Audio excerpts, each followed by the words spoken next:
Muchas gracias, señor presidente. Me iba precisamente a referir a ese tema, porque aquí tenemos en el imaginario el relato de que no había cobertura en salud cuando inició el milagro de la Ley 100. Y me ha llamado poderosamente la atención lo que ha dicho la senadora Aída Bella, que se trata de construir sobre lo destruido. Así fue que se construyó la Ley 100. Resulta que en el año 1975, en el gobierno del doctor Alfonso López Miquelsen, un ministro de salud médico cartagenero, Haroldo Calvo Núñez, fue uno de los protagonistas de la gran reunión de Naciones Unidas sobre salud en Alma Ata. Y allí todos los sabios de la salud del mundo se reunieron para tratar de aumentar coberturas y llevar al 100%. Decían en esa época, eso era 1970, 74, 75, para el año 2000. Y lo que idearon colectivamente fue un sistema de salud pública basado en la prevención y basado en la atención primaria. Y aquí se fundó en esa época, o se organizó, el Sistema Nacional de Salud basado en hospitales públicos, en puestos de salud y en el Instituto Nacional de Salud, que por esa época financiaba las promotoras rurales que tenían tres funciones básicas: velar por la nutrición de los niños, cargaban bienestarina, vacunar y organizar los acueductos rurales, en los cuales los campesinos, fuera de construirlos colectivamente con apoyo del Estado, pagaban una pequeña mensualidad para garantizar los químicos que potabilizaran el agua. Y la promotora rural se llevaba la plática y se devolvía con los químicos. Eso fue un sistema que empezó de nada, ahí sí, con los hospitales de caridad que se asumieron como hospitales públicos, hospitales como el Hospital San José, que se cerró en el gobierno del presidente Pastrana porque no daba plata, perdón, el San Juan de Dios, a pesar de que el San Juan de Dios tenía el legado más grande de la historia de este país. Todas las tierras del Gallino Vargas que hoy las vemos a lo largo de 26, de la calle 26, como las sedes de las grandes corporaciones del país. Entonces le feriaron su patrimonio y después lo cerraron porque no era rentable. Pero de allá salió el bebé canguro, entre tantas otras manifestaciones de médicos de todos los estratos sociales, porque en época de mi infancia a uno que tenía recursos económicos lo atendían los médicos privados en sus consultorios, que venían de haber gastado toda la mañana hasta las 3 de la tarde en los hospitales públicos, enseñando a los nuevos médicos y atendiendo a la gente que no tenía recursos. Digo eso porque dicen que la atención, que la cobertura era solo del 20% y lo pongo en duda. Yo creo que entre el Sistema Nacional de Salud y el deficiente servicio del Instituto Colombiano de los Seguros Sociales, que atendía solamente a los trabajadores formalizados que cotizaban, podrían estar cubriendo más o menos el 40 o el 50% de la población. Y llegó la Ley 100, que prohibió los subsidios a la oferta y puso a todos los hospitales públicos a competir con las EPS que recibían la plata directamente del Estado, a través del régimen subsidiado y a través de los recursos públicos parafiscales, que son las cotizaciones.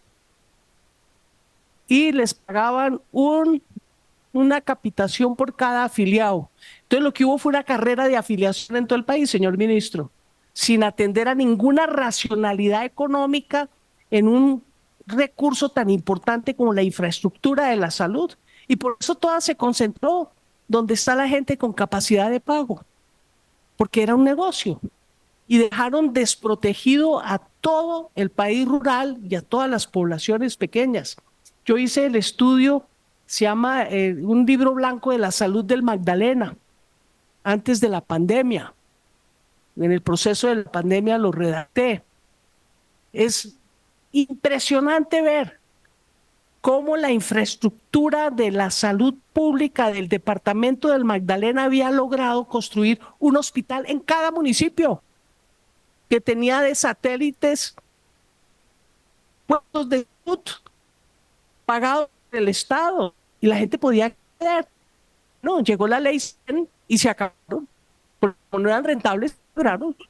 Y hoy en día están los elefantes blancos, no son tampoco enormes hospitales, son pequeños hospitales de primer nivel, pero muy pocos prestan un servicio adecuado porque están todos quebrados. Y la deuda de las EPS es infinita. Entonces la gente tiene que agarrar chalupa, ambulancias todas arrumadas en los patios de esos hospitales porque nunca tuvieron para hacerles el mantenimiento y pagar los repuestos. Ministro, 600 instalaciones de salud cerradas desde la ley 100, todas públicas, y una cantidad de hospitales nuevos, lindos, clínicas, incluso allí al lado de una muy hermosa urbanización que queda más allá entre La Calera y Sopó. Hay una clínica de una EPS, señor ministro. Yo no sé a cuánta gente atenderá, pero es súper, como la del Valle de Lili en Cali. Entonces, hubo un desperdicio de recursos. Eso hay que entenderlo desde el punto de vista económico y de política pública social. Uno no puede montar todos los hospitales en Bogotá y mandar a todo el mundo en avión, como dicen en Pasto, que uno pregunta, oiga, ¿y cuál es el mejor hospital de Pasto? Y le dicen Avianca. Pero lo mismo dicen en San Andrés, lo mismo dicen en varias ciudades del país. Avianca es el mejor hospital de Colombia. Entonces, no podemos seguir así.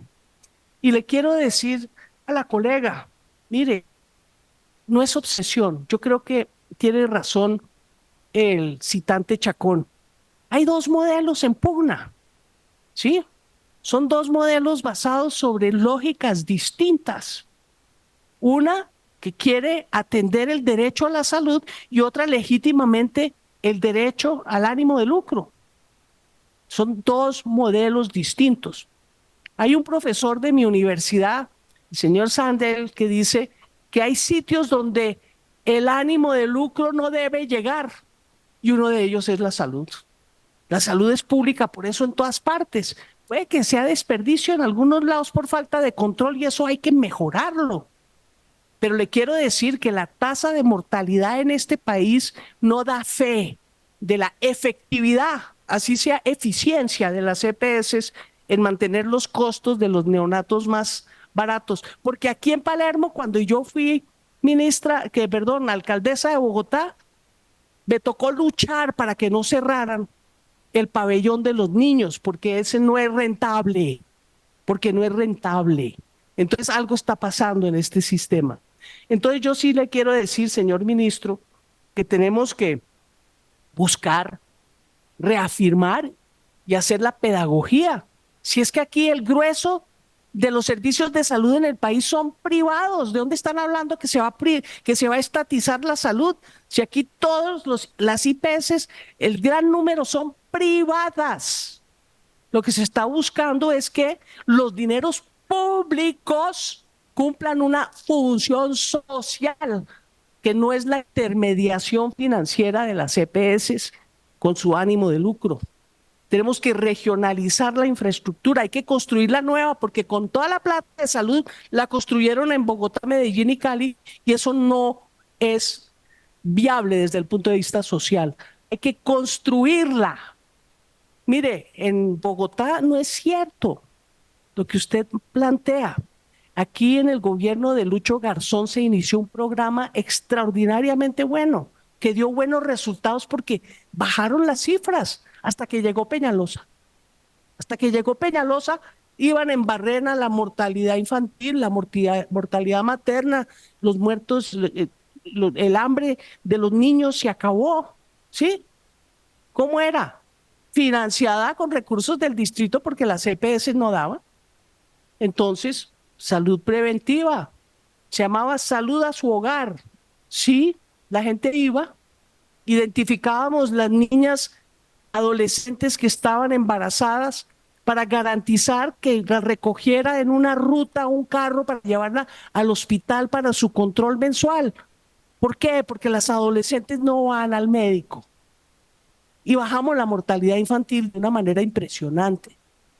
Sí, introdujimos la vacunación contra el neumococo, contra el papiloma humano, gratuita para todo niño que nazca en Bogotá. Esas son cosas importantísimas. Esas no las hacen las EPS. Y en los incendios, ¿quién llevó los tapabocas para el humo de la gente mayor y la gente enferma en los barrios El Paraíso y aledaños? Las EPS. Las EPS en que en un hogar hay 5 EPS y entonces, ¿qué? ¿Cómo distribuyen los tapabocas? No, le tocó a la Universidad Javeriana de su corazón donar los tapabocas para que la gente no se ahogara durante los incendios. Entonces yo lo que le quiero decir, señor ministro, es que esa es la manera de aumentar las coberturas. Llegamos a 3 millones al final del gobierno de Gustavo Petro con 12 años de ampliación paulatina y segura de atención primaria y preventiva en salud en la ciudad. Pero el objetivo era el 100% de la ciudad. Es que los ricos también deben estar en ese sistema, porque es que la salud es una sola. Y esa, claro, usted puede tener todos los servicios privados complementarios, los ha escrito Julián Gallo con mucho esmero. Son buenísimos, pero resulta que no cubren al grueso de la población. Hoy yo vaticinaría, porque de las estadísticas se han cuidado muy bien, el senador Chacón, de que se sepa cuál es la cobertura en acceso.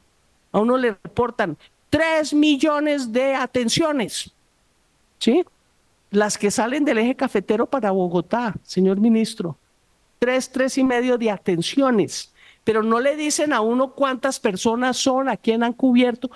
Yo creo que ustedes todavía no saben cuál es la verdadera cobertura de acceso a la salud real en este país.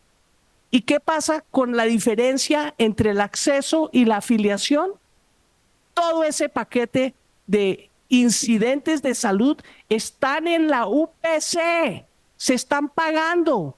Y si la gente no tiene acceso, ¿dónde va la plata? Pues al bolsillo de la EPS, que la recibe por las derechas y anticipado.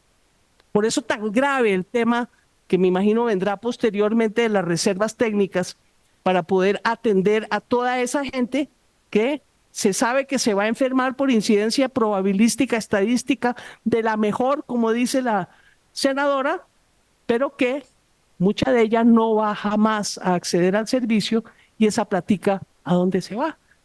¿Sí? Se quiebra la EPS, no hay reserva técnica y papá ha estado a pagar la cuenta. Entonces, señor presidente, yo quería intervenir en este tema porque me parece que los relatos urbanos que se están esparciendo del milagro de la ley 100 no son correctos y que nosotros no vamos a construir sobre lo construido, claro que sí, toca. Por eso es que las EPS no desaparecen, por eso es que cambian su función, pero sí aclarar que la ley 100 no construyó sobre lo construido, sino sobre lo destruido para el malestar del pueblo colombiano.